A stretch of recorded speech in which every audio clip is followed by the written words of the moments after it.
I no longer consent. Individually, it means nothing. Collectively, it means everything.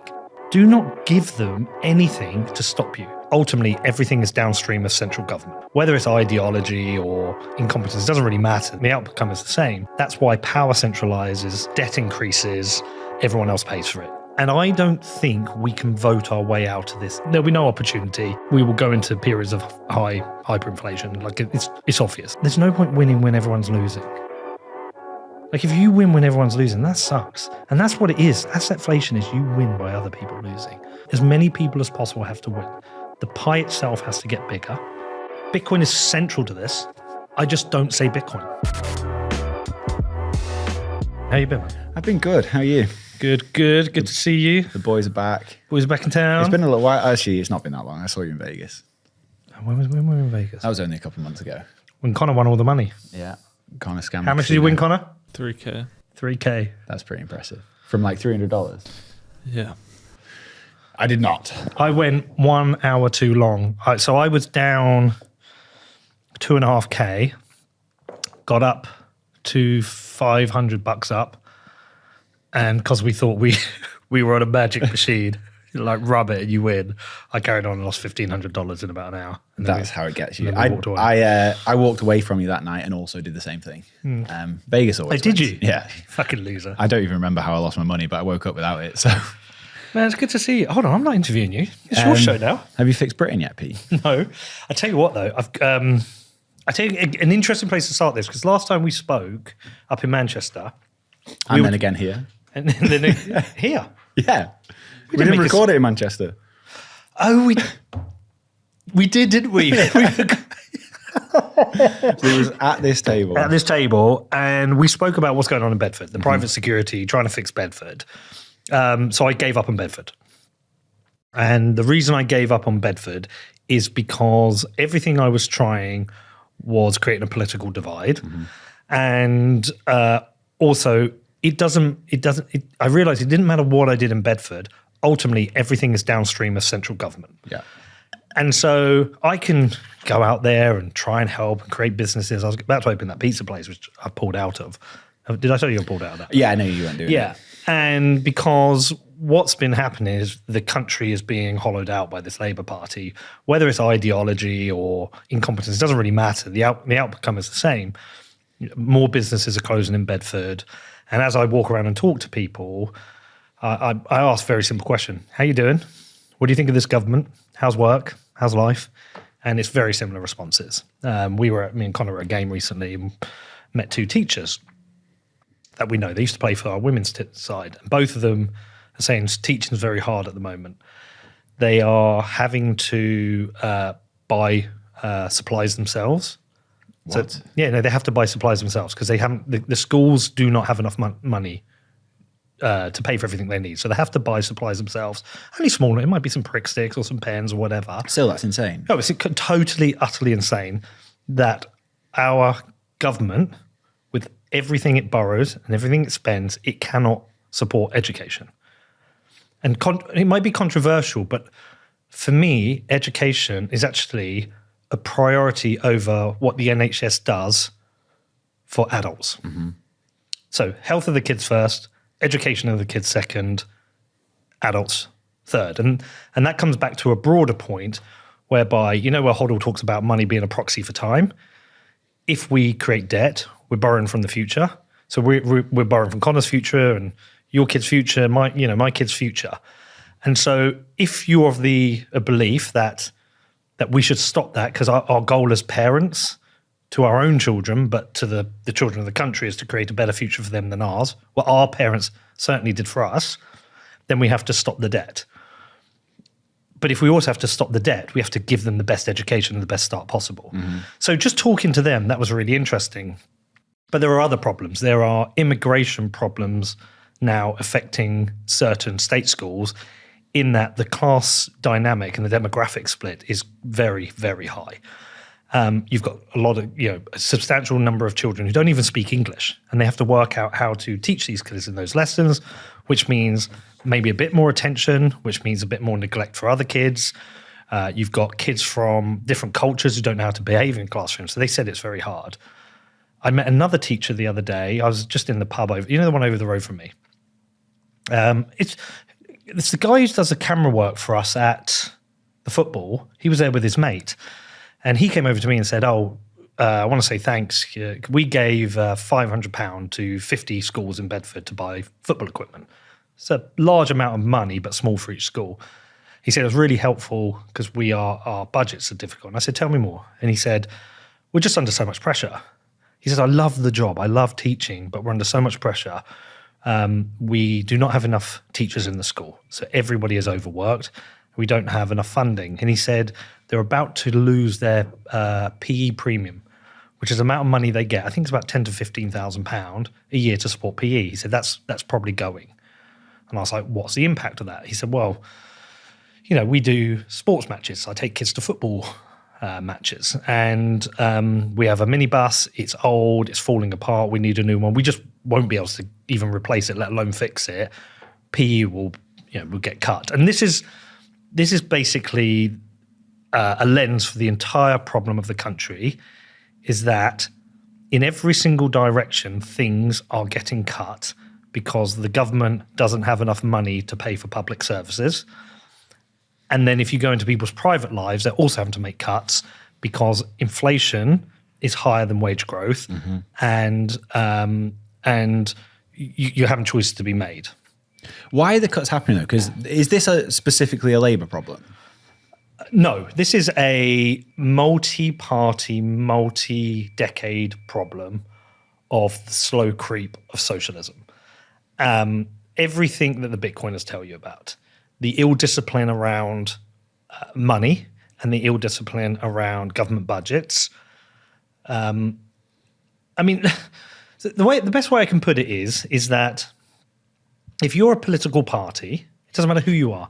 It doesn't matter if you're Nigel Farage and you sound mean because you want to do tough things like reduce welfare and reduce immigration, or you can be super nice and be Zach Polanski and say, we need to let everybody in the country and,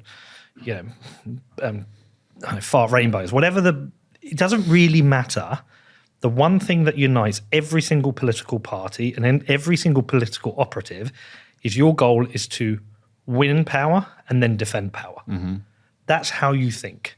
You might say, I'm here to represent the country. I'm your MP. I'm here to represent you in Parliament. But really, your goal is to win a seat and defend your seat. And that creates incentives. And so if you're a party who wants to defend your power, your position, stay in government, you have a number of levers that you can pull based around like rights, regulation, and money. Let's keep it to those three. There's probably lots more.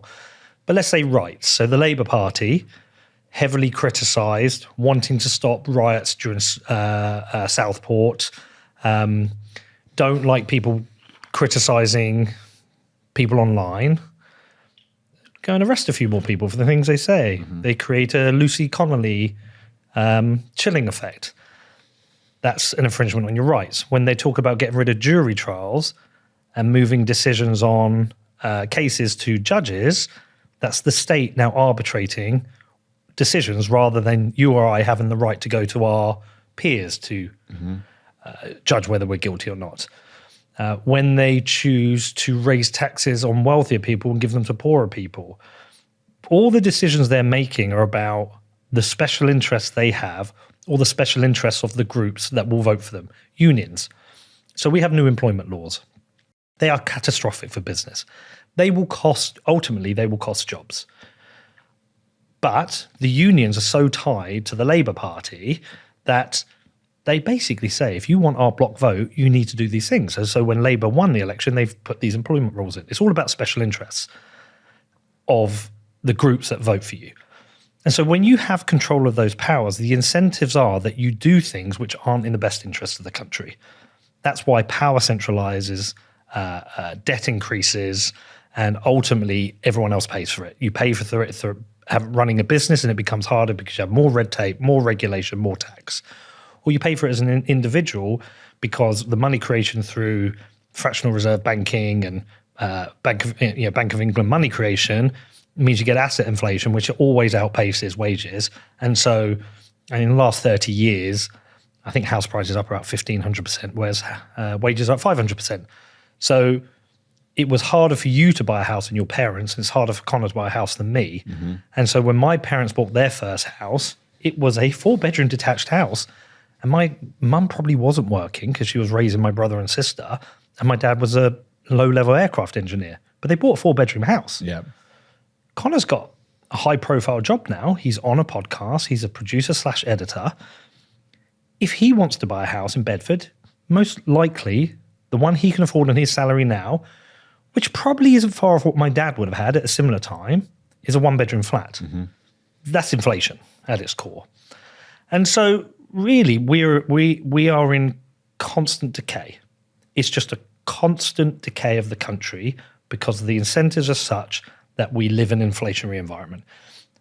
I think the easiest thing to blame it on is the money, which is great because this is a Bitcoin show. Yep. And it truly is. The money is the problem.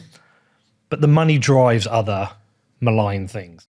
Do you wish you could access cash without selling your Bitcoin? Well, Ledden makes that possible. They're the global leader in Bitcoin-backed lending, and since 2018, they've issued over $9 billion in loans with a perfect record of protecting client assets.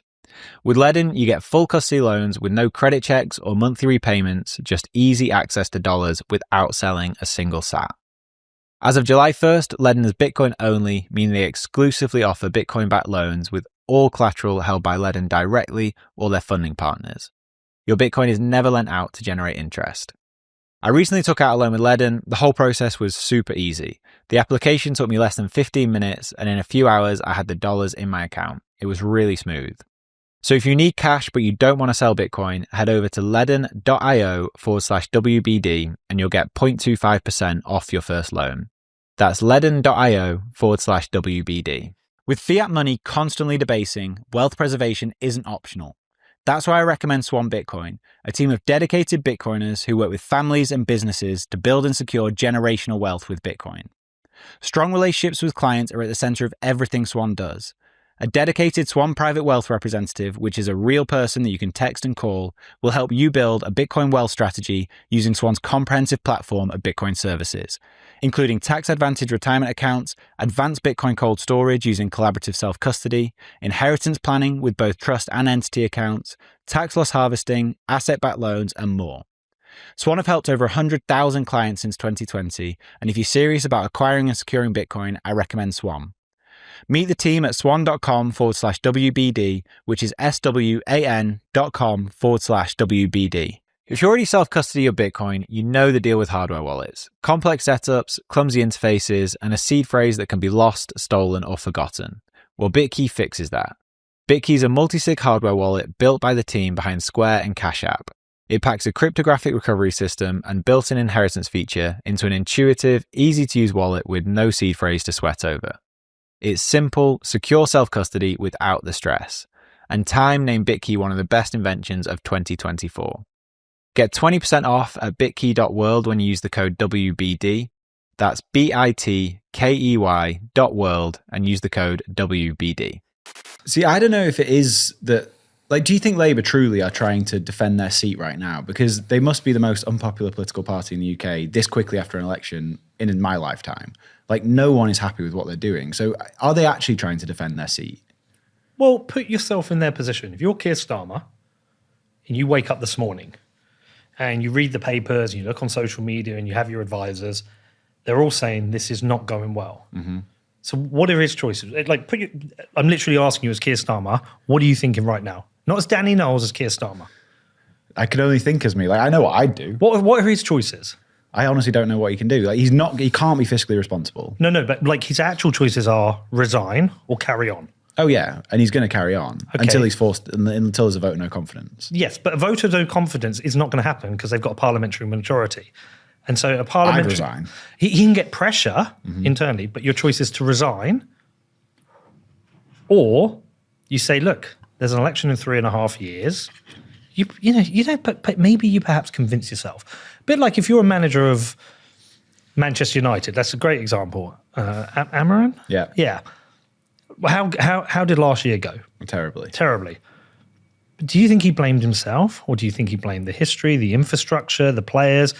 I know I can sort this out next season. And he's kind of turned it around a little bit, right? Well, Keir Starmer might go, well, Conservatives handed me a shit show. $22 billion black hole. You know, I've got to turn this around. And it can't be done in a year. But in 3 years, if we do this, this, and this, and the OBR's right, you know, by the time of the next election, we might turn this around. But the problem is, like, the brave choices he has to make are do something very, very serious with the NHS. Like, that is an absolute mess. I was speaking to a family member. I don't want to dox him, but he worked for the NHS for like 30 years. Yeah. He's in like private industry now, but he was telling me just how bad the NHS is. And it's literally, it's over. Like, people haven't accepted it yet, but it's 100% over. Yeah, totally. Like, one of my elderly relatives went into A&E with like an emergency and was in there for 3 days, sat in a chair waiting to get a bed. Like, it's absolutely insane. That's some third world stuff. Interestingly, because that's an anecdotal point, I've also heard some good anecdotal points since Labour come in on accident and emergencies. So somebody I know, daughter, a few days before Christmas, fell over, banged her head on a radiator, cut it open. She was seen within half an hour. And I've heard other anecdotal data around that. And I think that is one of the things that Labour have put money into. But that comes to a broader point, because you can say the NHS is screwed. This is a hard question for you to answer, so I can answer it for you if you can't, because you've been away in Australia. But name me something that has got better under government, because of government decisions, in the last 25 years. Something that's got better. I honestly don't know. From afar, well, you've just said the NHS hasn't. No, that's definitely not. I can tell you education. I've just told you education hasn't. Yep. Borders? Definitely worse. Roads? Probably worse. I don't know. I've not spent enough time here. They're worse. Yeah. Councils? I'm sure they're worse. Up and down the country, there so many haven't. I think Section 114 it's called, where they're going to essentially into bankruptcy. They've got no money. Okay, what else does the government do? Do you know what's insane here is I was in rural northern Kenya before I came here, and the phone signal service was infinitely better than in the middle of the Cotswolds. What did you say last week? When we were driving along and couldn't get a reception. I think it was something like, how can we put rockets up in space and not get reception? Yeah, and the internet here is dreadful. So you should listen to Tucker Carlson just in an interview with Matt Walsh. And it was really interesting because Matt Walsh said at one point, he's like reiterating what I'm saying. So just to finish off what I was saying is, nothing has got better. Matt Walsh was saying the same to Tucker Carlson. Everything has got worse. He said, just going out for dinner. You go out for dinner now, go to a pizza place. It doesn't matter which pizza place you go to. They all get their ingredients from the same place. Yeah. It's not like they're importing, I mean, some Like places. flour from Italy. Yeah, and mozzarella from Napoli and, you know, I don't know where they get tomatoes from. Tomatoes came from America, you know. They were never in Italy. Is that true? Yeah. Huh. There's a small number of suppliers of food.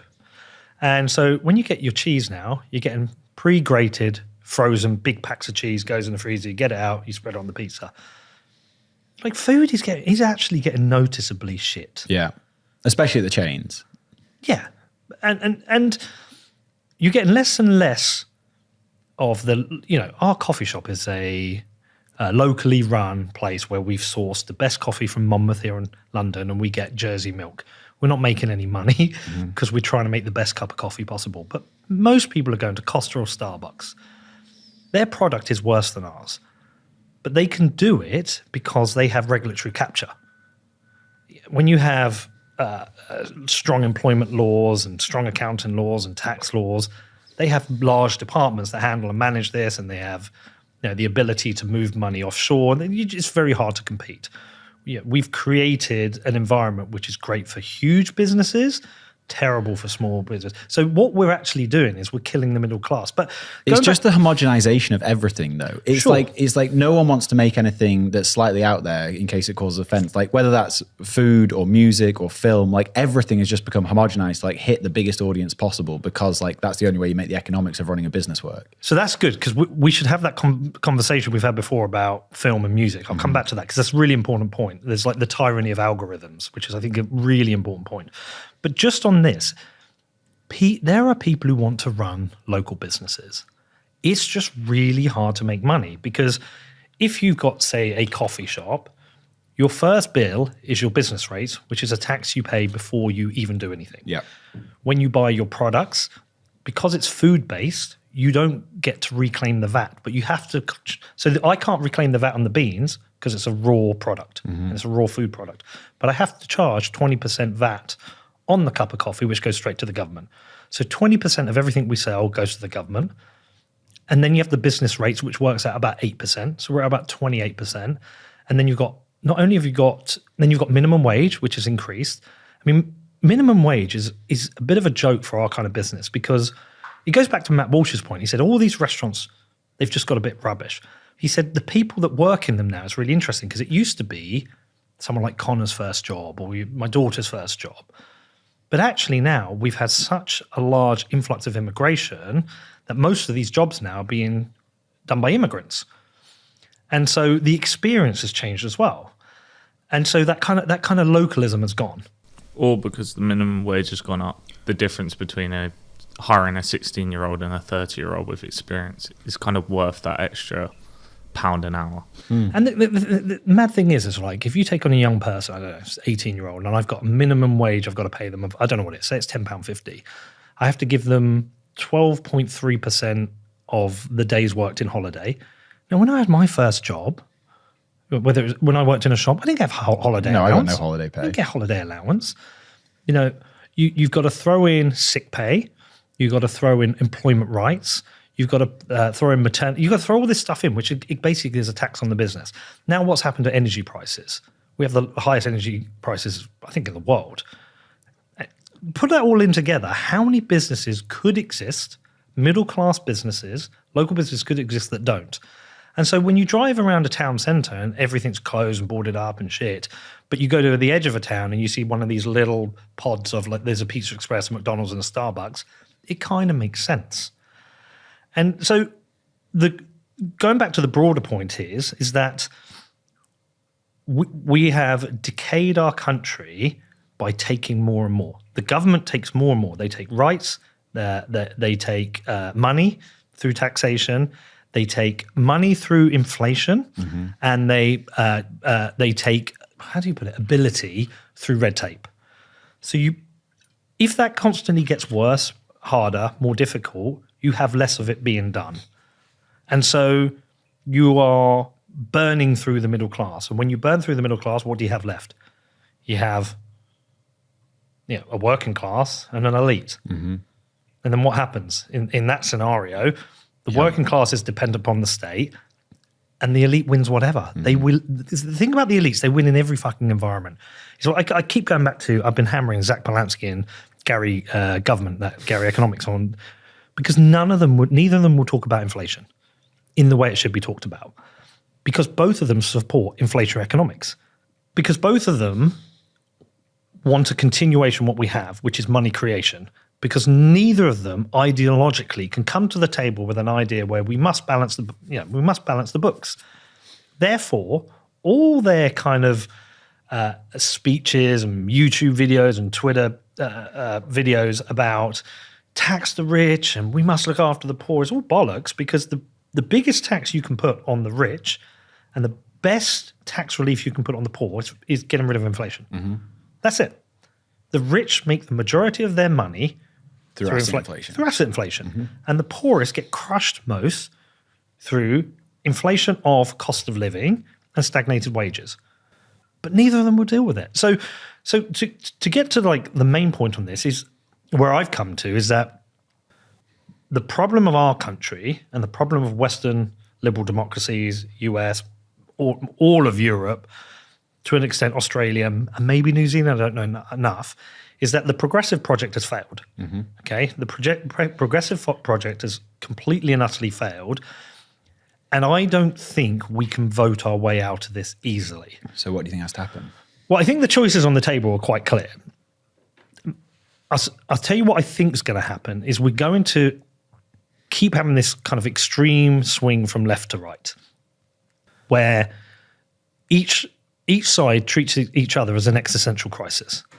In the US, Kamala Harris was an existential crisis because of the crazy left-wing woke stuff, so we get Trump.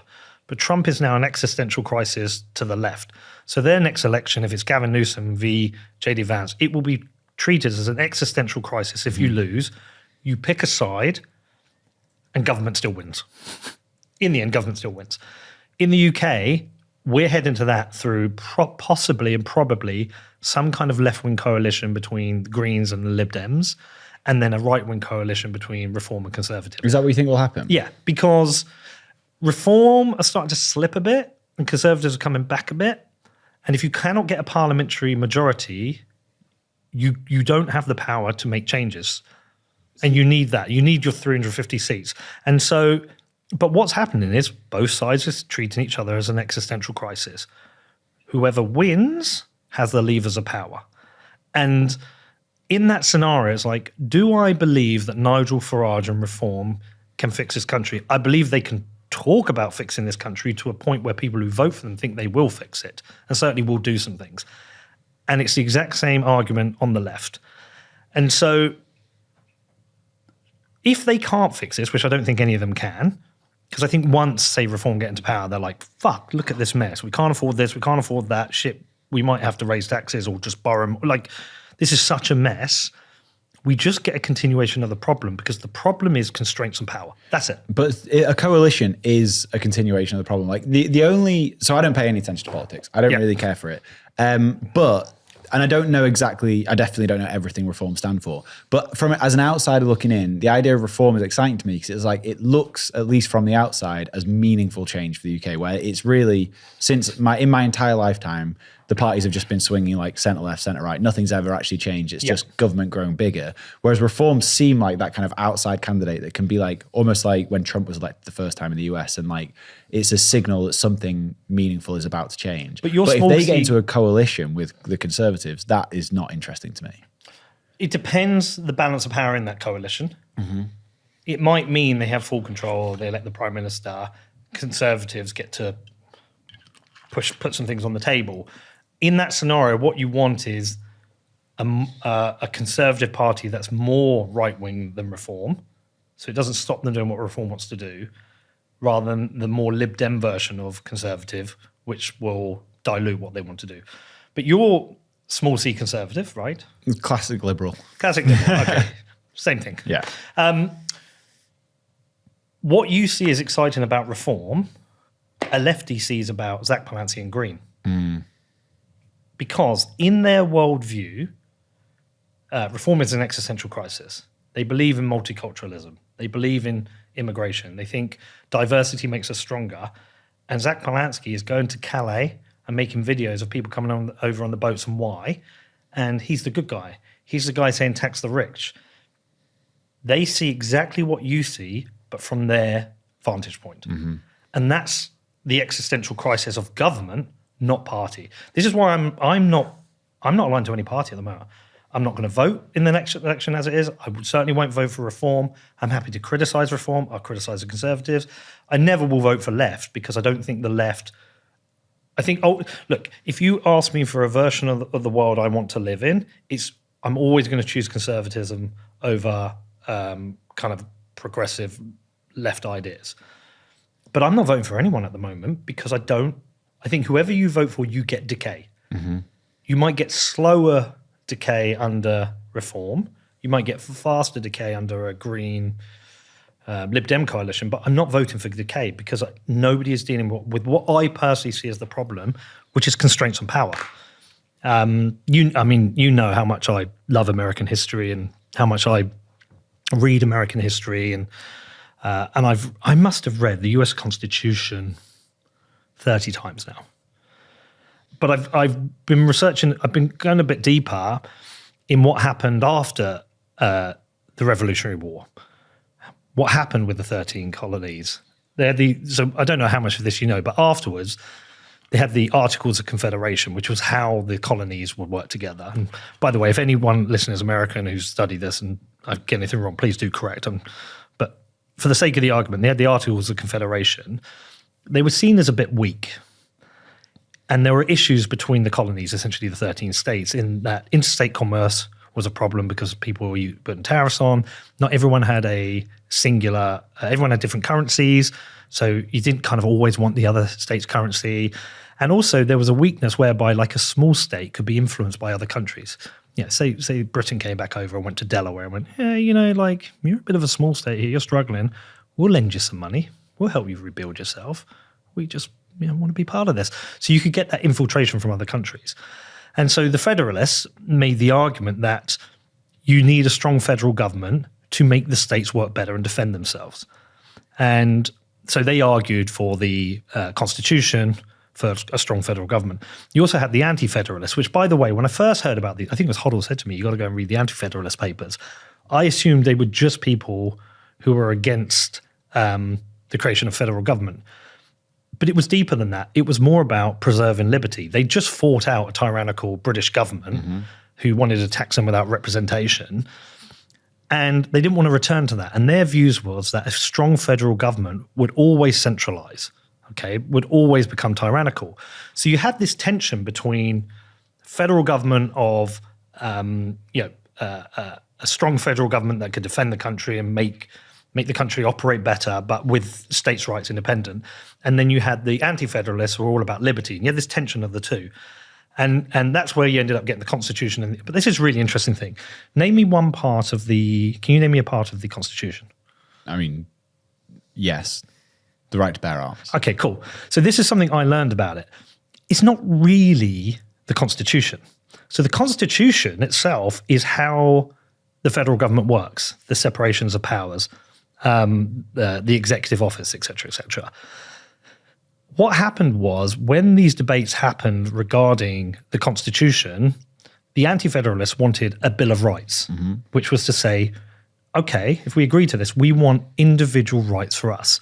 And so the First Amendment, Second Amendment, and so on, I think there were 10 amendments to begin with, were created as a Bill of Rights. So it's actually not the Constitution, it's the Bill of Rights. Oh, interesting. But the Bill of Rights is appended into the Constitution, so it's one document. But it's actually a Bill of Rights. And they were created to create the protection of liberty of the individual. And so when you look back at that, it was that tension between having what you want from a strong federal government while at the same time protecting the liberty of the individuals. You could argue that the Federalists won because they wanted a central government and they got it. But if you look now, the Anti-Federalists were right because essentially it did like centralized power. Centralized power, and you have now got this factionalism problem whereby, you know, when I hear about the right to bear arms is there to protect against a tyrannical government, I mean, I think if Britain was tyrannical and deserved a revolutionary war, then the current government is even more tyrannical than what Britain was to the US. Yes, we governed from distance, from 3,000 miles away, and it takes 3 months on a ship or whatever to get there. But actually, I think it's way more tyrannical now. But you're not going to get people raise their guns and fight this form of tyrannical government because it's their government, the people with the guns. Oh, we're okay with our tyrannical government, right?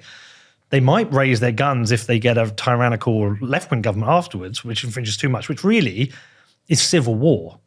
So I've started to see, I don't see any scenario where the right to bear arms and leading to the country united to fight against the government. I see it as the only scenario is there's a civil war because the sides are so far apart. And you probably want to know where I'm going with this. The point is that if you don't have enough constraints on government will become tyrannical. I will argue that the US is tyrannical now, and I'll argue the UK is tyrannical. I'll argue that Europe is tyrannical because we are now essentially serfs. They don't serve the people, we serve government. We go to work to serve government, and we are constrained by the limited rights we have and the bureaucracy within and the money they let us have at the end. That's not what government should be. And so if you believe the Anti-Federalists were right, the only solution for me personally is that we have to move to a place where we implement new constraints of power. So I believe in the UK, we need a codified constitution. We have a constitution, it's not codified, which basically means I can't sue the government. They can do what the fuck they want. Parliament's sovereign. That's okay. Like a non-codified constitution is okay a century or two ago where we were good chaps and the aristocracy ran the place for the benefit of the people. We don't have good politicians anymore. Like I could probably name you 3 that I think are decent and have a backbone. But the point doesn't really matter whether you have good politicians, bad politicians. The incentives are there for power. And so without a codified constitution which limits what they can do, it's always going to be this way. This is the nature of man. So I'm only interested in a party that comes out and says, I'm an MP, I'm going to be your prime minister. The first thing you need to know is the incentives for me and my party are to damage you as a country, as every party has done in the past. We want to build a stronger country. So the only way we can do that is with having constraints on power on what we can do. So we can't. So the incentives aren't for us to do short-term things that damage the country for the benefit of us as a party.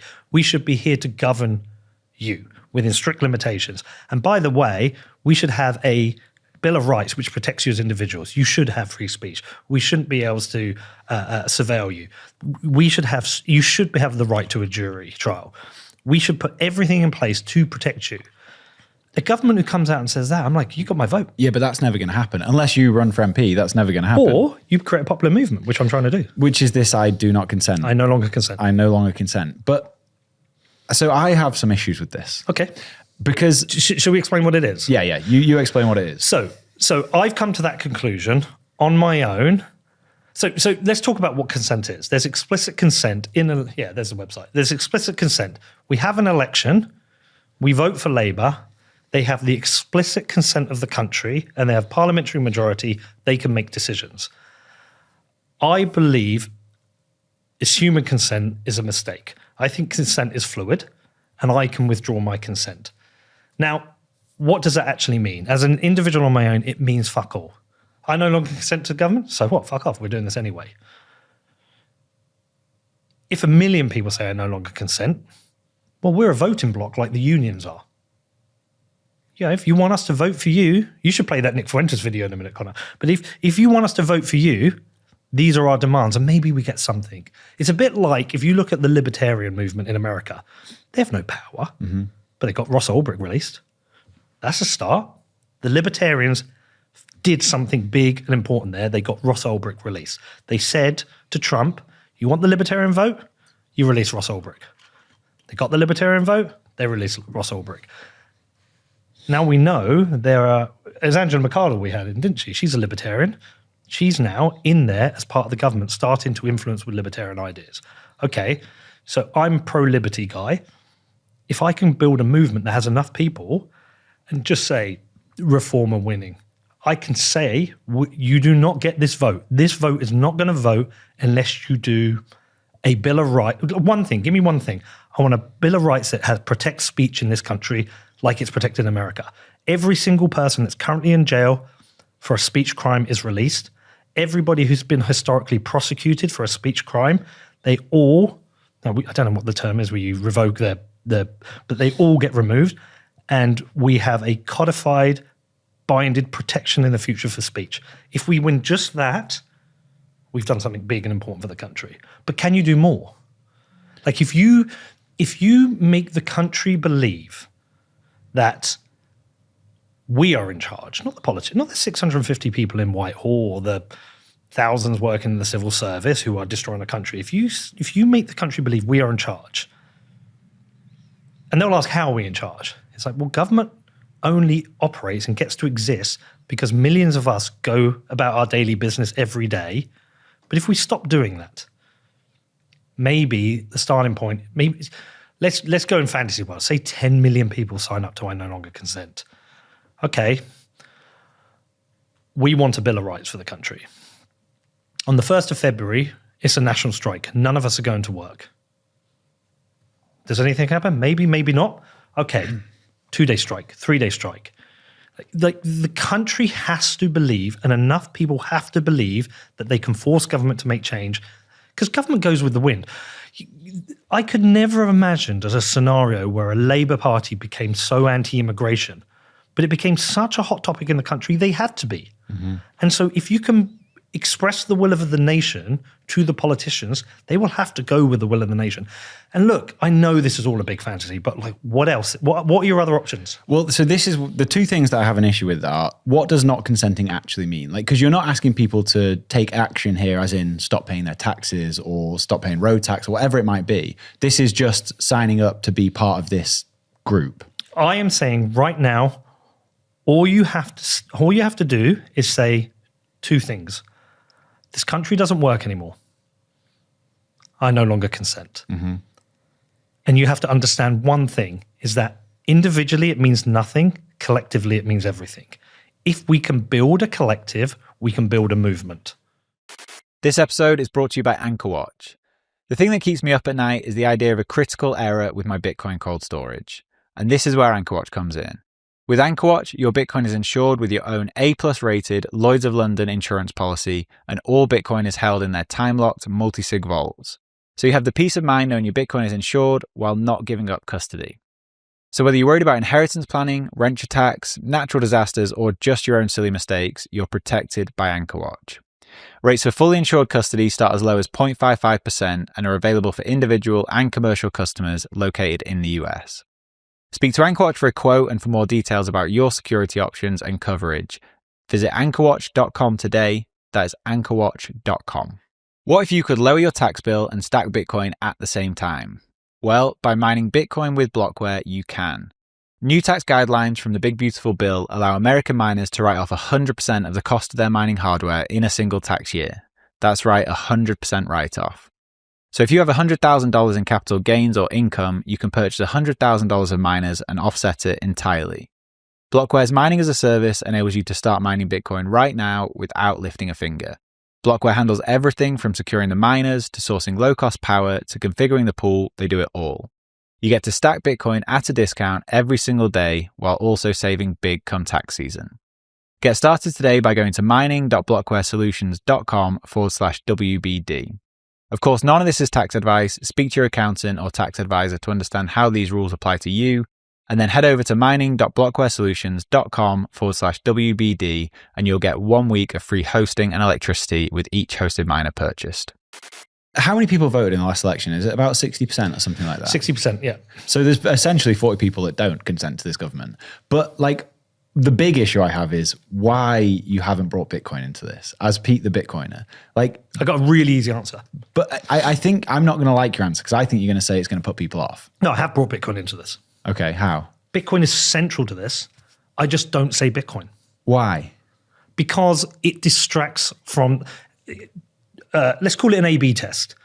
Every time I talk to somebody who doesn't understand Bitcoin and I explain to them the problems with the money, they get it. When I get to Bitcoin, I lose more than half of them. But my problem is like Bitcoin can be the action. Like you're not asking for people to stop paying taxes or whatever, but Bitcoin is actually it. Like Nick Carter's article, A Most Peaceful Revolution. Like this is how you take power from the government, and like it fits so well with this movement that I don't know why Bitcoin's not a part of it. But it is. I just don't bring it up.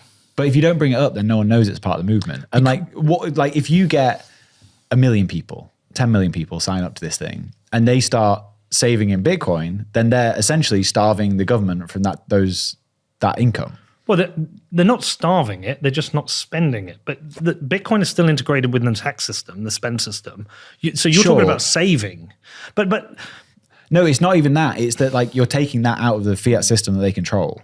Sure, they kind of control the Bitcoin system through regulation anyway. Let's just be real about that. But it's not fueling the debt-based fiat system for them. Sure, but it might be, that essentially is that the accelerationist argument in that if we take it out, they have to print more fiat, it accelerates the, yeah, sure. Let me come at this a different direction. Why are you sat at that side of the table right now? Because this is what Bitcoin did. Okay, and so what am I? The guest. Okay, and so what do I do now? You tell me stuff. No, but what's my job? What do you mean? Like, you're the host of What Bitcoin Did. What am I? You're the host of the Pete McCormack Show. And you were there through everything. Why did I choose to do it? Well, I mean, a few reasons. You got sick of talking about Bitcoin. You wanted to make a change in Bedford. You want to make a change in the UK. Yes. I personally went as far as I could with Bitcoin. I got to, like your podcast is the most important podcast in Bitcoin. You've absolutely crushed it. You do the necessary important job in Bitcoin, which is when people come in and they want to learn, they're there, but you keep the crowd in. Like you manage the Bitcoin crowd and accumulate people in. Okay. I'm for the pre-Bitcoin crowd. And in not doing the podcast, I came out of the bubble. So my life isn't now going to Nashville with you and having dinner with Harry Sudok or going to Vegas and shooting guns with Hodl and just talking about Bitcoin.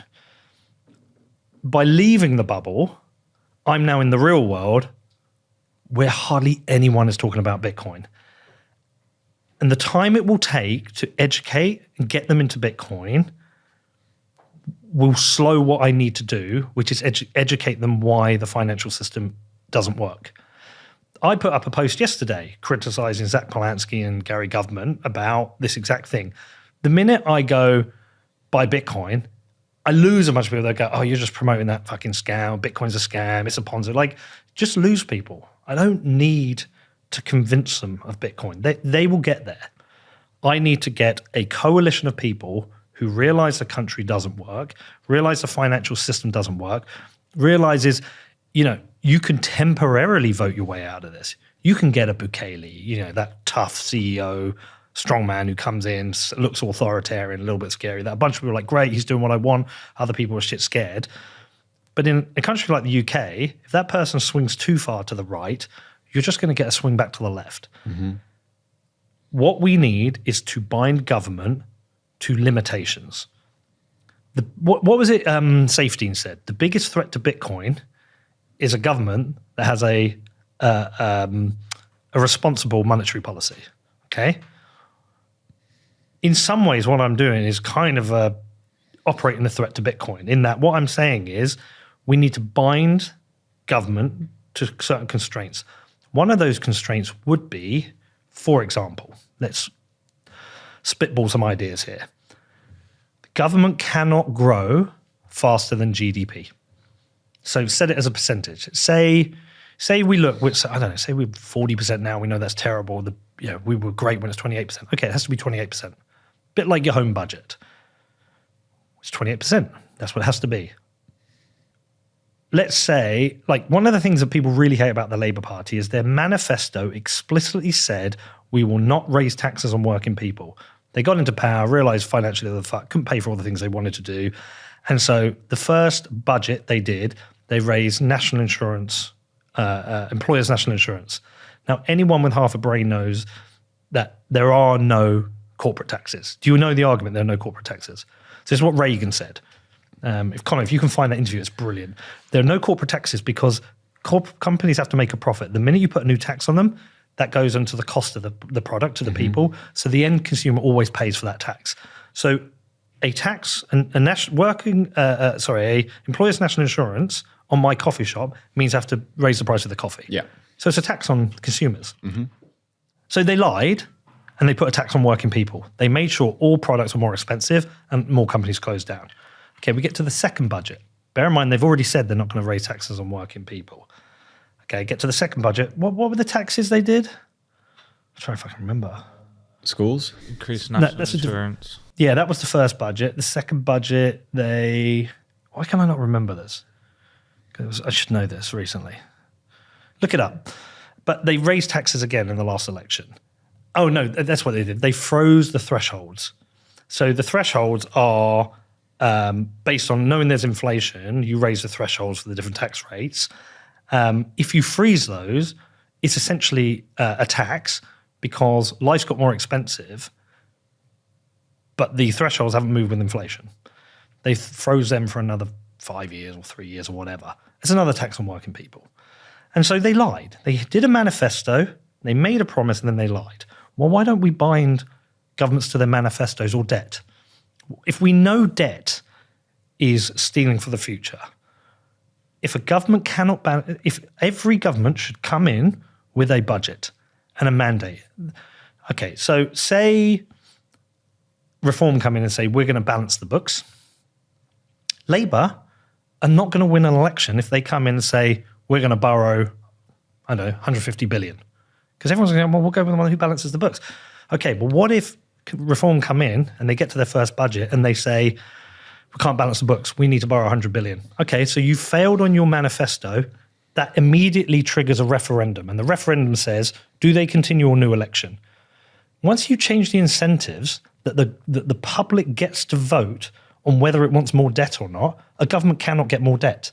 But this is why I think Bitcoin needs to be a part of this. Because if you get people taking money out of the banking sector, it limits the amount of debt that these governments can take. You're not going to sell, you can sell revolution to the country. You cannot sell Bitcoin to 70 million people like that. Danny, we've been trying for years. No, I know, but you stepped outside of Bitcoin to try and like talk to a broader audience. And the idea was always that Bitcoin was going to be a part of the conversation. And this is where it fits perfectly into the conversation. Like, you're trying to do a peaceful like disempowerment of the state. And that is exactly what Bitcoin is. Don't get me wrong. I want it to be. I'm just telling you, my lived experience is I can't get people to make the leap from inflation is bad, government is bad, Bitcoin is a solution. Some people do. But you've been with me for 7-8 years on a journey. You know it's hard. Some people just have that moment and they don't. Usually it's their moment. They're like, oh, I've heard about Bitcoin. You get rich, price and I buy some. I got rich, cool, I'm in. A lot of people just don't have spare capital for Bitcoin. Yeah, and that's true. And they've got nothing they can do with that. But like when you're trying to educate people on why they can withdraw consent from the government, it just seems like a perfect moment to bring this in as an idea. And it's not to say Bitcoin won't be part of it. One of my posts recently, I wrote an article. What was the article? I think I called MMT Marxist monetary theory, or why MMT is Marxist. And my footnote was buy Bitcoin. So I do include it. I'm just not making it central, because if I make it central, I will lose people and I can't win. And I think you're deemed as a grifter. Yeah, because they know I've got Bitcoin as well. Plus, the other thing is one of the other things I've been trying to do is trying to say this isn't even a left or right issue. If you look at the complaints from the Marxists versus the complaints from the, say, free market capitalists, it's horseshoe. They're both saying the same thing.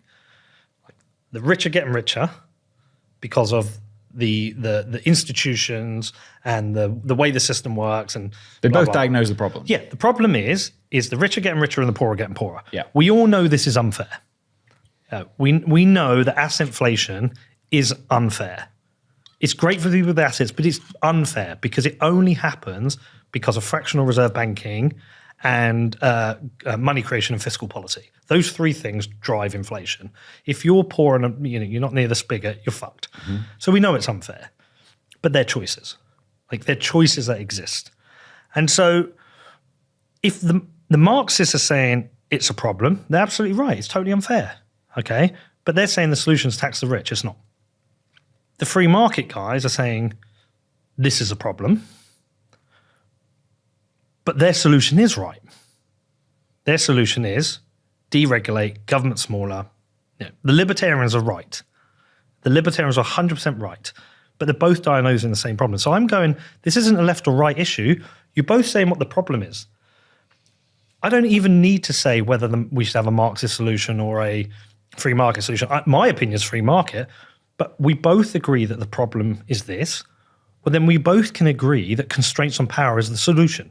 It's not to allow people to wield power for the benefit of an elite against everyone else.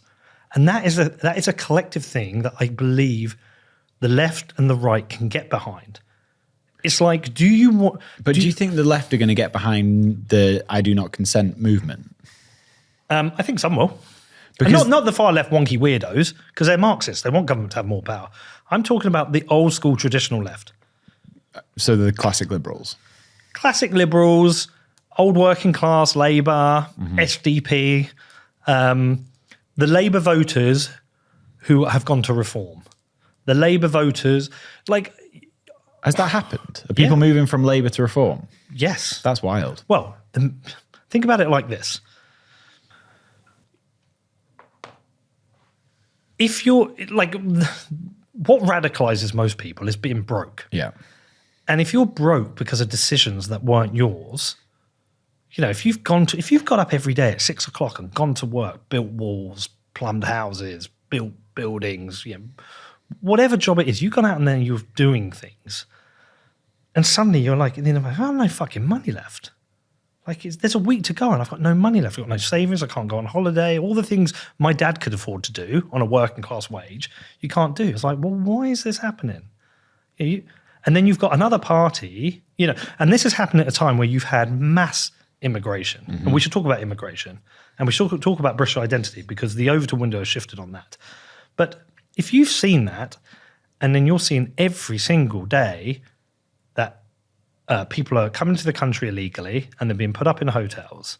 If you are seeing the shape of your town centre change, the culture of your town change, and you've got a political leader saying, look, we need to get a grip on this immigration. This is causing problems. And also, we need to get a grip on welfare because that's what's taking your money. Well, why would you not vote for that? I mean, it's interesting. We should talk about immigration. Yeah. Because this has been a really hot topic. I've been in Cirencester in the Cotswolds. I'm in a bubble. Like, there is not that much diversity there. Tell me what the state of the country is. Like, what's the temperature of the country on immigration right now? I mean, the temperature of the country itself is, I think the valve is like starting to pop. Well, last time we spoke, you thought we were going to go into a civil war. Well, I think we were already in a civil war. It's like a cold civil war now, but we're in a civil war at the moment because a number of debates which you couldn't even have 5 years ago are now front and center. Okay, so immigration. Immigration isn't even controversial now. To say we want zero immigration, that is not even a controversial position. The more controversial conversations that are going mainstream is what you do about the immigrants that are here. Yes. So this is where you get into the nuance. Okay, immigration is a problem, go to zero. Great. Okay. I think a lot of people can get behind that. It's the discussions of re-immigration, essentially expelling people from the country. And where people are comfortable on that spectrum. Because we did the interview with Carl Benjamin. I said, look, these are going to be uncomfortable conversations for people. And look, you go in the YouTube comments and like, you're a pussy, you're the reason the country's going to shit. I'm just trying to say realistically, if you think immigration is a problem, there's questions you need to answer. What policies do you want to enact the change that you would like to see? How do you accumulate enough power to make that happen? How do you execute it? And how do you bind it so it's not undone when a different party comes in power maybe 5 or 10 years later? They're really important questions to have. And so if you go to the very extreme right of this, there are people here in this country who basically just want it to be a white country. And there's no argument, this needs to be a white country, it's for white people, that's what Englishness is. And they'll debate things like, I disagree that that's what Englishness is. I think it's what Englishness was. So they'll say things like, Rishi Sunak isn't English and David Lammy isn't English because Rishi's of Indian descent and David Lammy's black, right? But I was talking about my experience. I went into Bedford Town Centre yesterday. I went to the coffee shop and I was sat there, and outside the bank, there's a mentally disabled guy who comes into our coffee shop. He was outside the bank, and there was a black lady that he was whacking with a crutch and then started grabbing her by the hair. No one did anything. So I ran out, put my cape on, got him off her. And the lady from the bank said, oh, that's his carer. She said, I'm not his carer, I don't know him. And she sculled off. I get him to calm down. But before he calmed down, he's grabbing at my neck and grabbing at me. He's quite strong for a little guy. Calm him down, and he goes off. But as he gets about 50 meters up the road, he starts whacking a window with his crutch. I'm like, fuck. So I run up to get him. There's two other guys who come into my coffee shop. I think they're Indian guys. One's a boxer and his brother. I was like, come and help me. So they run up and they help me. We sort him out. We calm him down. Eventually, the antisocial behavior officers in the town come. I think both of those were Muslim. We get him sorted. Then the police come up and take him away. After that, I go and get my hair cut by a gay Indian. I think he's Indian. Is he Indian? He's a whole mix. Yeah, but I'm pretty sure his parents, his grandparents, are Sikh or Hindu. And then I go back to the coffee shop, and I look back at that, and at the moment I was like, there's two Indian guys who helped me, and they're very assimilated. Come to the coffee shop. We have different color skin, but we're very similar people. The antisocial behavior guys, they come and help, and then the gay Sikh of heritage. I'll have to check with Shane. Sorry, Shane, I've got this wrong. But I'm like, well, this is an English experience. When I watch videos outside Arsenal, and you've got black and white guys arguing about Arsenal and they've been shit. That's just English to me. And so I refuse to get into this discussion about Englishness being a white thing. I just refuse to have it because I think it may be what it was. It may be what you want it to be. But to me, that is verging on kind of racism. And I can't see Connor as a third generation immigrant different from like a lad he went to school with who's third generation, I don't know, Jamaican descent. They think the same, they operate the same. They might have some different cultural things at home, but they're pretty much the same. I refuse to do that. But if you want to have a conversation about when I go into my town centre and as I walk through, you've got Albanian guys, Eastern European guys, Polish guys,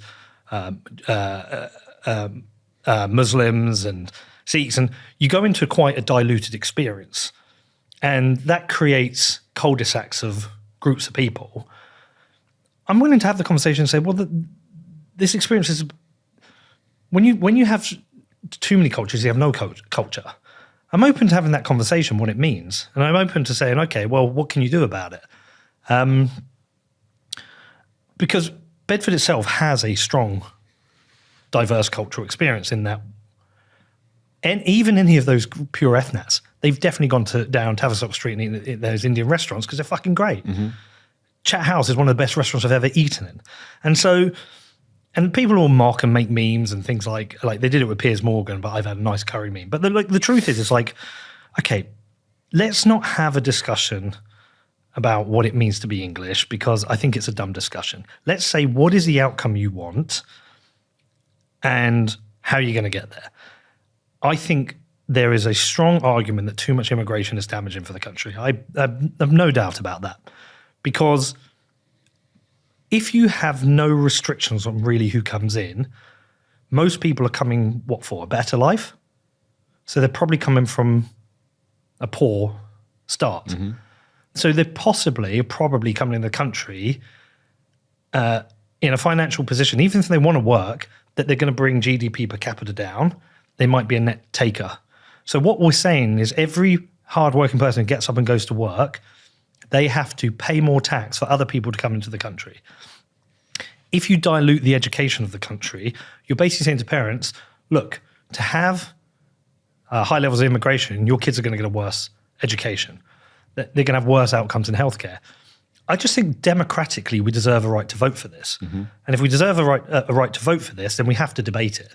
And it's on the table. And so I think this will define the next election. I think, as it was in America, the main debate will be around immigration. What do you want to come out of that? Like, what do you think the right policy is on immigration? I want constraints on power.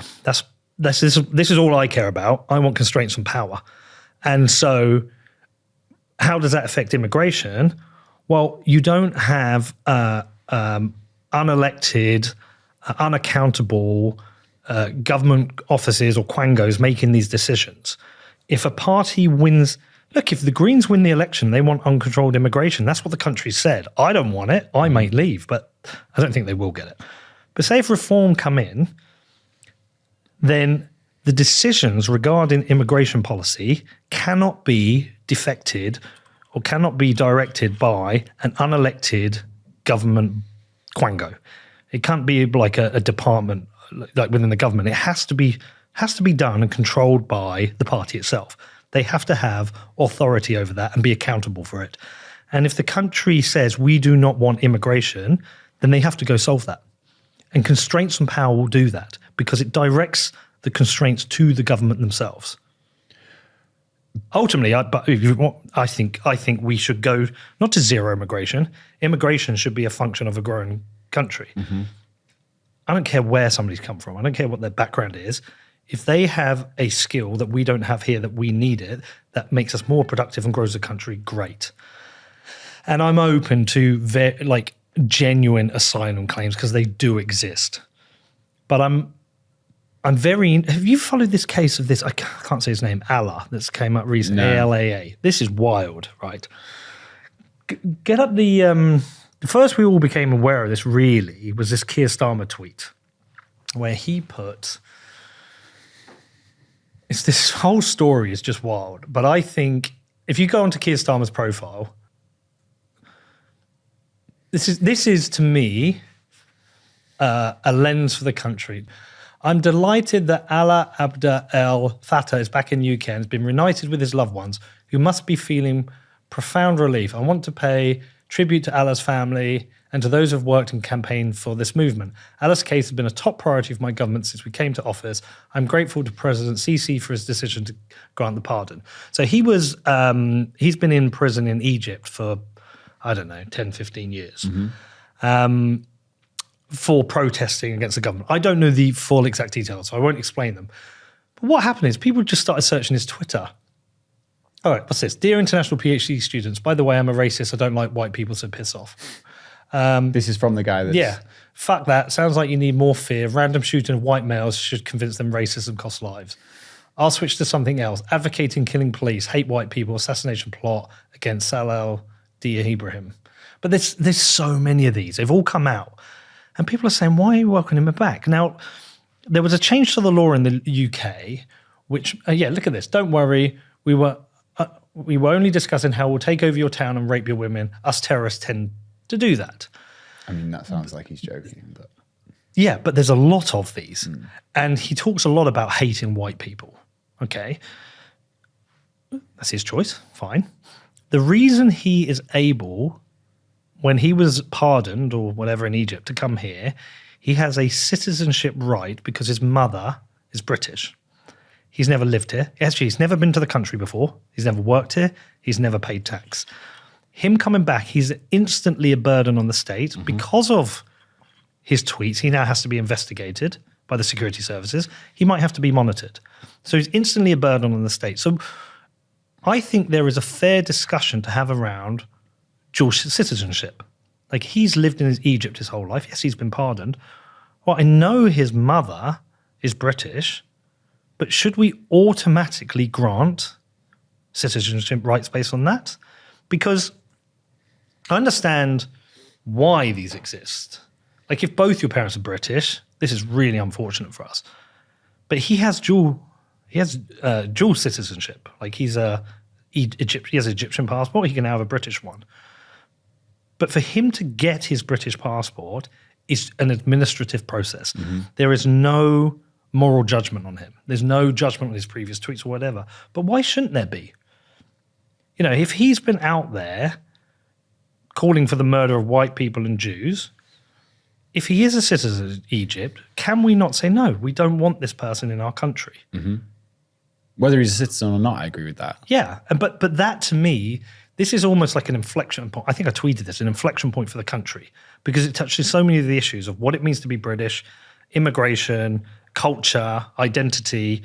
And I mean, there has been uproar over this. But what it means to be British, I think that's the most interesting part of this conversation, because there's been all the people trying to fly Union Jacks and English flags outside the houses, getting loads of shit. I've seen loads of them in the Cotswolds. Yeah. And I hate the idea that for some reason waving your country's flag is a racist thing, which is genuinely what I think people on the left think. Well, I mean, look, again, people seem to be afraid of nuance. It isn't racist to raise your flag, and there will be some racists who've raised their flag. Yeah, but raising the flag is not a racist it's not act. a racist act. Yeah. And like, that's been a huge controversy, which I think is very strange. But I do think... But you know why? Well, I mean, I guess that it's signaling something, but I don't know why. I don't understand why. It's because everything's political. Yeah, but... So those raising the flags are more likely to be reform voters, more likely to be working class, more likely to be people who agree with Tommy Robinson. They're less likely to be libtards. You're not getting a... But people aren't going ripping out Green Party banners out of people's gardens. Of course, they aren't. But that's a different thing, because that's a political identity. One is a national identity. But the point is you don't have Green Party voters going around putting up flags. It's like my private security in Bedford was non-political by me, was judged politically by the public. So the raising the flags was not a political idea directly. It was like a national identity, defense of national identity. But it became political, like everything. Pick what you want: abortion, education, borders, immigration.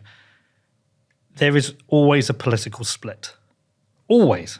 Name me anything the country has consensus on at the moment. It has large consensus on immigration, but not full consensus. Is there anything we have consensus on?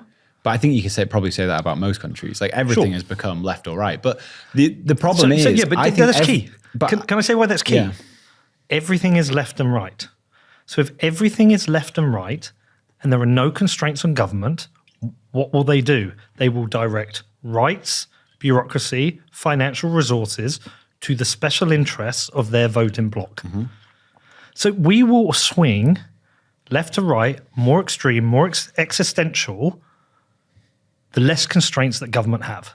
The more we constrain government, the less they can do that. But how do you constrain government? Codified constitution, Bill of Rights.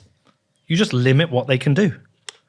What is the actual role, like the base?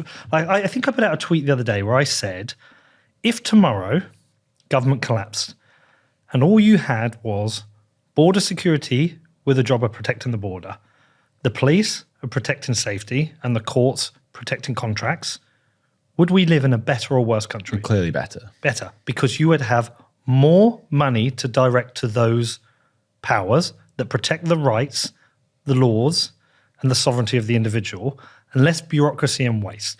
And look, we get into an argument, well, what about poor people? Well, the incentives change. If there's no welfare state, you got a choice. You get up and go to work, or you don't. But if you don't eat.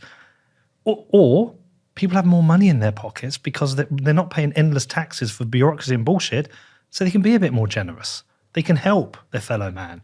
You're not going to have inflation because you don't have a Bank of England, like you probably need one, but essentially speaking, you're going to have a lot less inflation.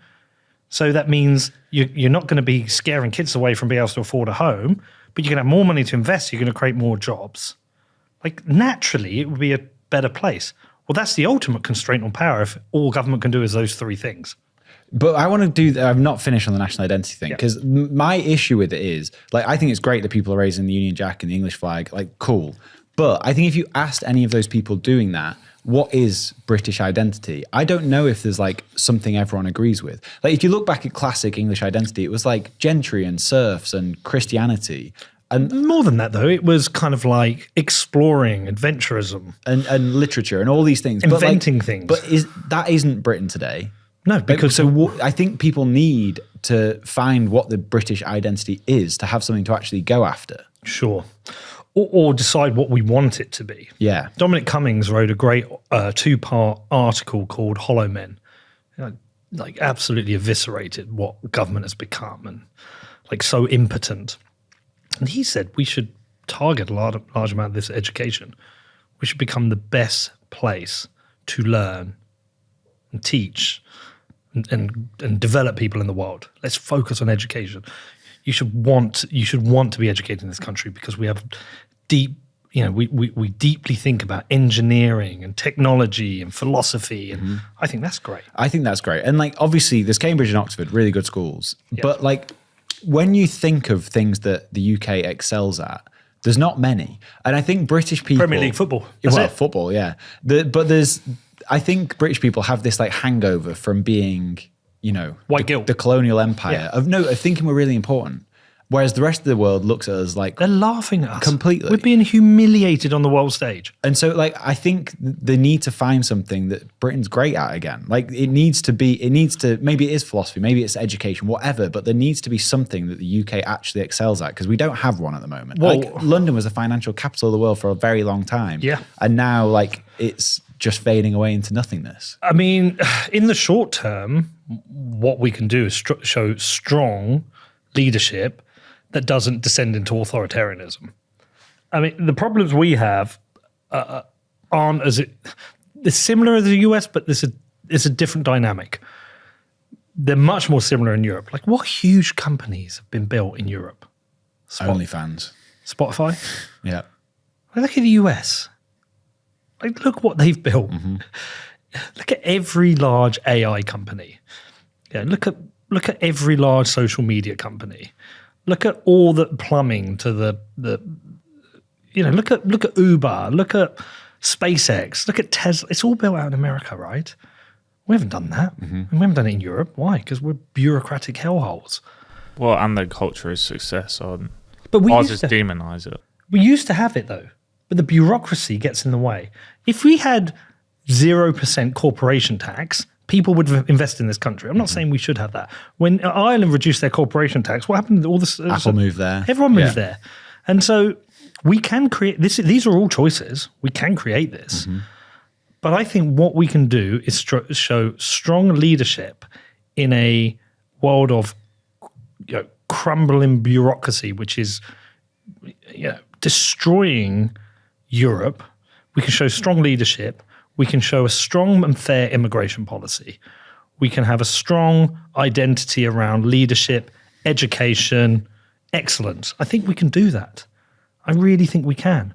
But it's not going to happen when government has levers of power, which means they have to look after special interest groups. It never is. But you must be so much more optimistic than me, because I don't see that future. It's not optimism. It's just realism. These No, are no. our What I'm choices. saying is you're here trying to fight to get that. No, I'm just saying I think that's the answer. There's two ways. But you are trying, with your movement, you are trying to get to that goal. I don't know why you've not just left. Because I love this country and fight for it. Do my bit. Look, I may be completely wrong. I may be embarrassed myself. I did that when I bought a football club and I said I was going to get them in the Premier League. They're 40 fans. So I'm still trying. I started a podcast. You put yourself in the arena and you get embarrassed. And maybe I'm embarrassing myself, Danny, right now. There's every possibility. By the way, have you seen this little mark here? It looks like a penis. I can't stop looking at it. Love it. You ever seen this when you were sat here? Yeah. Maybe I'm wrong. But the options on the table is a left-wing coalition wins, we go more socialist, more Marxist, and the country collapses, and I will leave. I will not stay if this country becomes I argue we're already socialist, by the way. I think you did realise on the town level. Yeah. Definitely realised. Yeah, I did. And you packed it in. Yeah, I gave up. I think eventually he will stop. It's just a matter of... There are scenarios where I stop. So I stopped in the town because I realised the council's broke. There's no money to do anything. Central government sucks everything out. So I gave up because the only answer is through central government. And what role can you play in that? Owning a smallish media property. So gave up at the town level to work at a national level, realising everything's downstream. If it's another left-wing government, I leave the country. There's no choice. There's no option. There's no option for my children. We will become South Africa. Mm-hmm. We will become pre-Malay Argentina. There'll be no opportunity. We will go into periods of high hyperinflation. It's obvious. We might get something more right-wing that can steady the ship, improve certain things on certain measures, maybe stick around for that. The real risk there is that they reform get in and nothing really changes. Populist Dilemma, Nima Parvini's book talks about that. Because they physically can't. Not that they physically can't, they haven't got the stomach to deliver it, or if they try and deliver it, the country hasn't got the stomach for it, because it might mean immigration policies that people don't like, or it might mean budgetary constraints that people don't like. It's a bit like, I don't know, if you're getting loads of debt and you want to pay off your debt and get your life back, you have to go back to work, maybe have a second job, maybe go back and live with your parents. You have to downgrade your life to rebuild. I think the UK has to downgrade its life to rebuild. Mm-hmm. It has to reset a lot of these debt issues. Country might not have the stomach for it. Yeah, reform could come in and go, right, look, us MPs, we're all going to take a 20% pay cut. We're all in this together. We're going to reduce taxation. We're going to reduce borrowing, but we're going to reduce welfare. We're going to privatise half the NHS. We're going to do all these things because they have to be done to get us to a place where we're paying off our debt. And that's painful. The country might prefer this slow erosion of standards rather than a hard reset. That's a reality. The reason I'm so keen on constraints of power is if you can implement the right set of constraints and power, you bind it to future governments.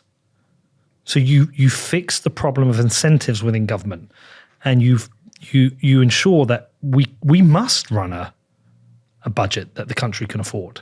And we must pay off our debt, and we must rebuild, and we must make the right decisions for our country regarding education, health, welfare, so we don't continue to decay. And if you bind that, it doesn't matter who gets in power because they're bound by those constraints.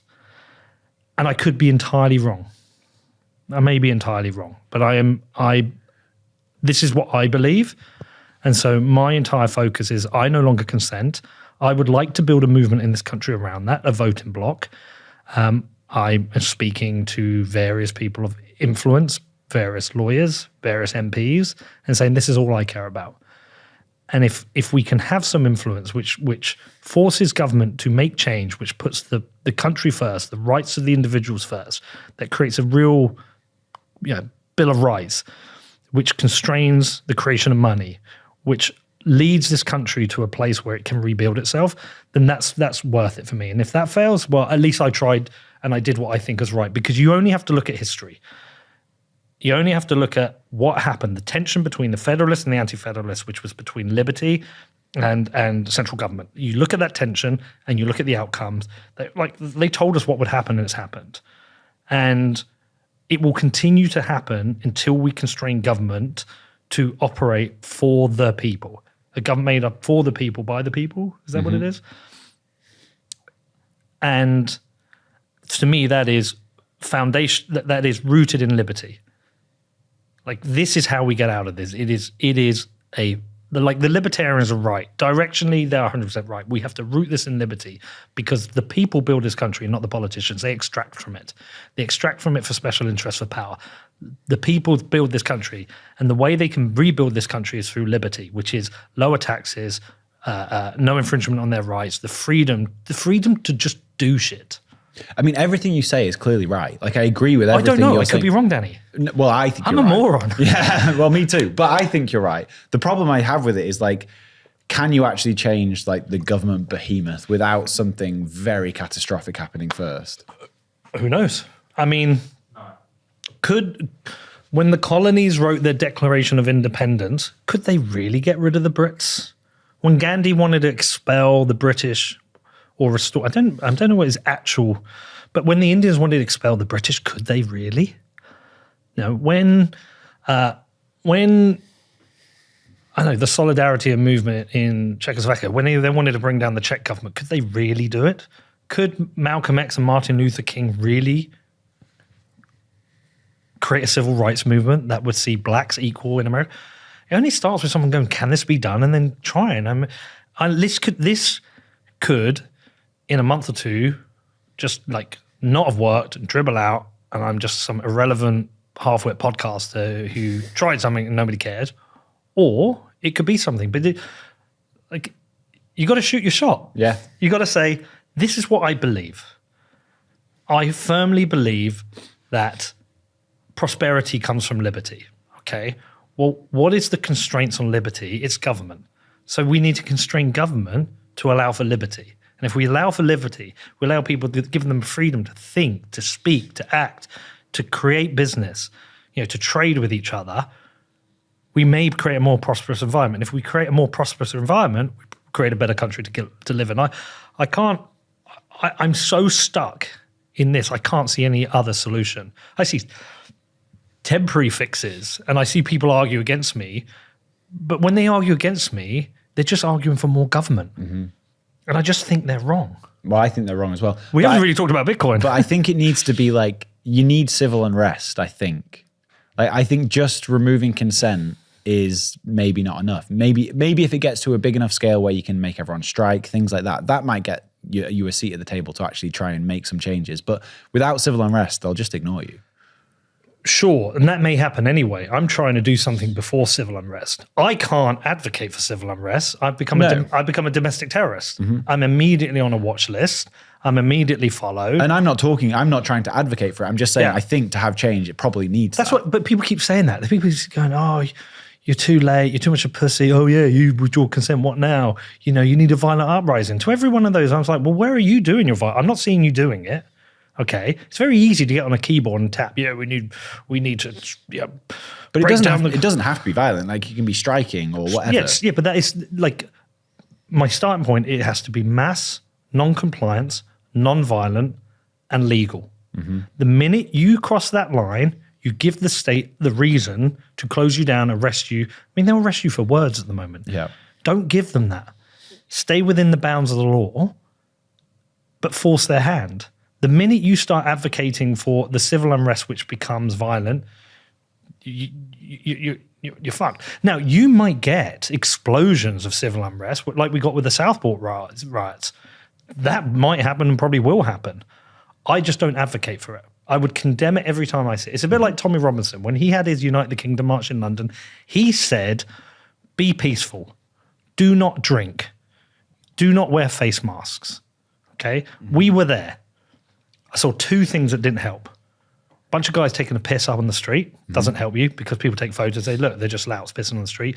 And I saw one violent moment where they basically corralled a group down to a dead end who couldn't get to where the speeches were. And there were some pissed people at the front. They started lobbing some bottles.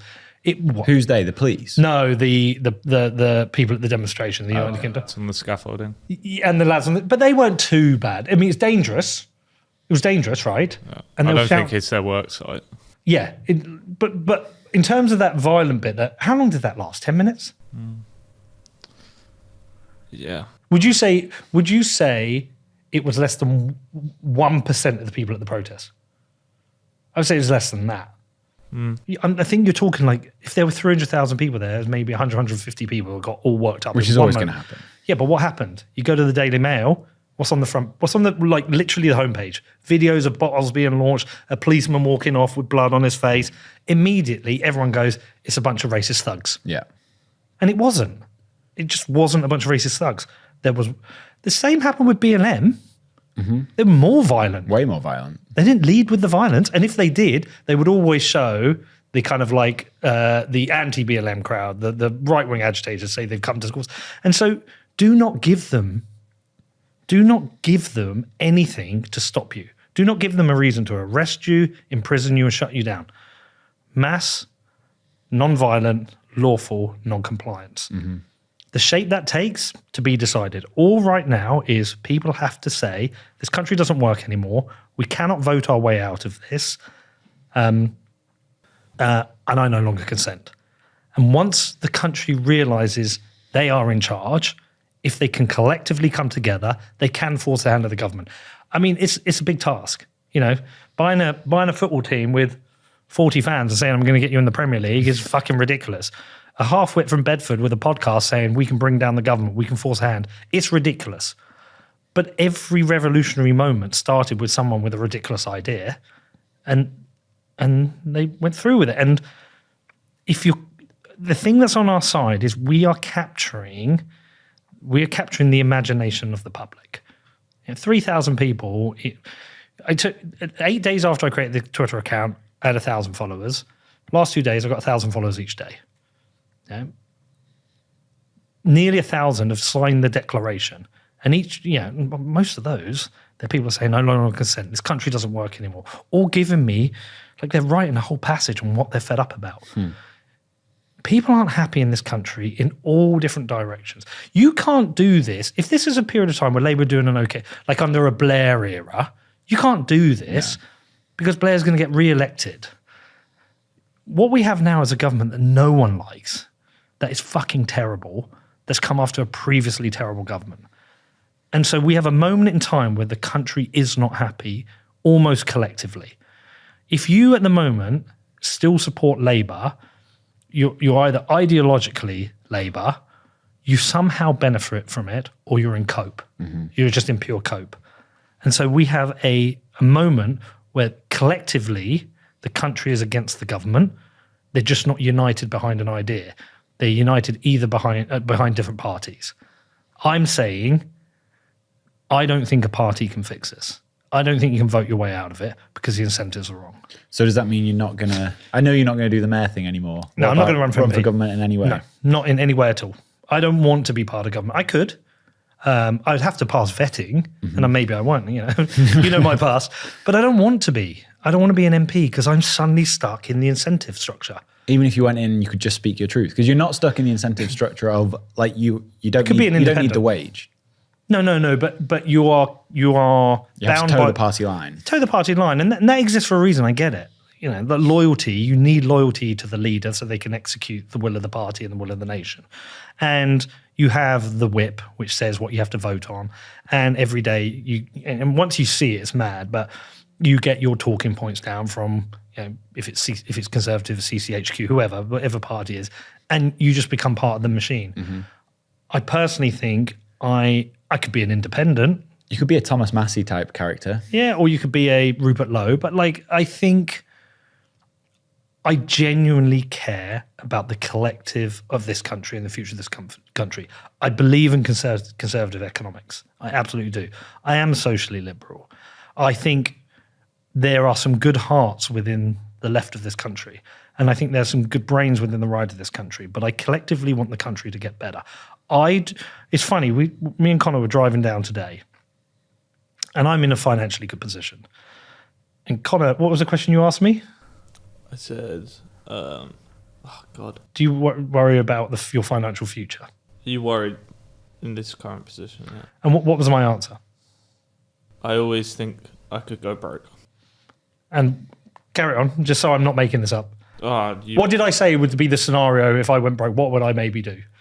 You would go own a cafe on a beach somewhere and chill. Like, if I got to a scenario where my financial position was all I could do is I could maybe buy a house, a little small house on the coast and a cafe, and I could still be happy.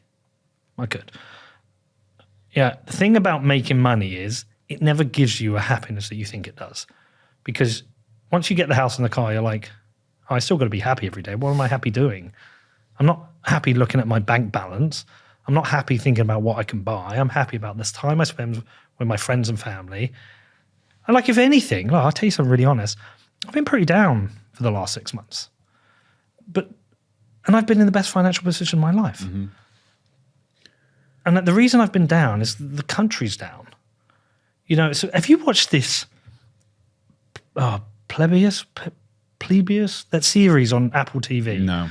I'll tell you a little bit about it, but not so it gives it away. There's essentially a virus that comes to the planet, and everyone infected with it all becomes the same existence.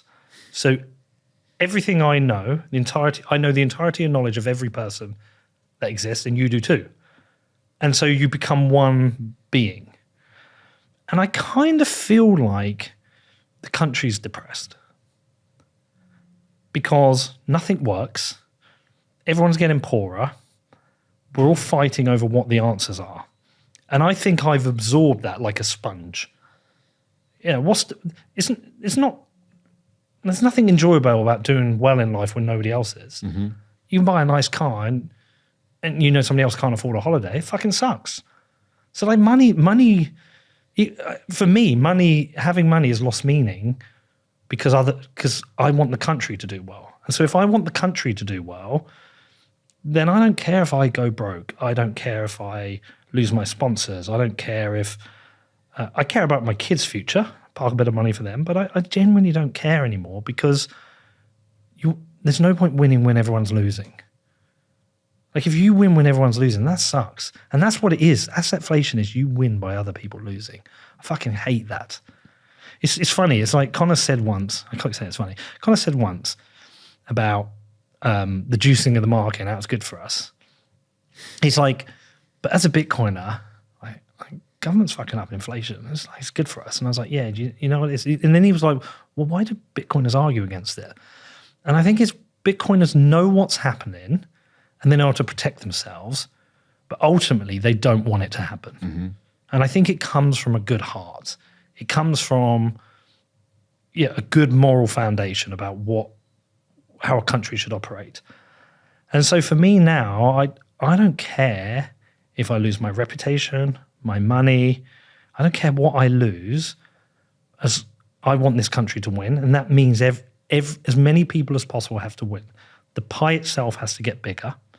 And everybody, it's not equity. It's not everybody has to win.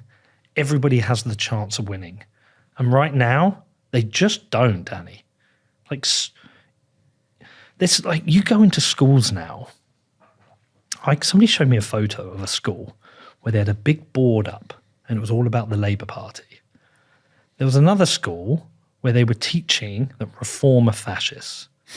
There was a professor recently. They had Nigel Farage next to Adolf Hitler. There was another.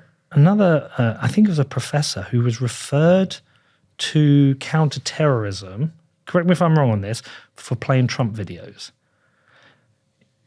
We are That's not insane. We are not building our goal. There are two groups that our lives should be dedicated for: our own children and everyone's children. And I say that because you have the things you can do for your children. You can give them wisdom and advice and set them up financially, maybe help them buy a house. But there is a collective responsibility for all children. For the same reason I'm not happy now is there's no point Connor and Scarlett winning if their friends lose. Mm-hmm. And so if we continue to increase the debt, our children will lose. If we continue to make it harder to create jobs, our children will lose. If we continue to infringe on rights, our children lose. Everything we're doing now is making a worse world for our children because we're trying to make a better world for us right now. And that's bullshit. We have to make the sacrifices now for our children to have a better future.